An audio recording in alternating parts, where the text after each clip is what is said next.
నిజానికి 9 రాత్రులుగా చేయడానికి రాత్రుళ్ళు చేసే ఉపాసన ఏం ఉండదు.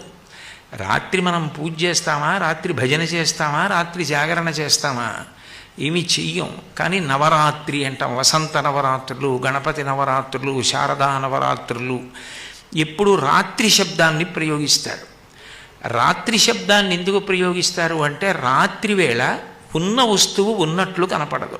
అది దొంగో తెలియదు, దొంగో తెలియదు, తాడో తెలియదు, పామో తెలియదు. అంటే అజ్ఞానమునకు ప్రతీక చీకటి. ఆ చీకటి పోవాలి. చీకటి పోవడానికి 9 రోజుల ఉపాసన ఎందుకు పెడతారంటే, 9 దాటితే 10 వస్తుంది. 10 వస్తే 1 పక్కన 0 అయిపోతాడు. ఆ ఒక్కటి ఏది అంటే పరదేవత, పరబ్రహ్మము. ఆమె ఎరుకలోకి రావడమే జన్మకి సార్థక్యం. బ్రహ్మవిత్ బ్రహ్మైవ భవతి అంటారు. బ్రహ్మమును తెలుసుకున్నవాడు బ్రహ్మమే అగుచున్నాడు. ఆ బ్రహ్మము తెలుసుకున్న తర్వాత తెలుసుకోవడానికి వేరొక విషయం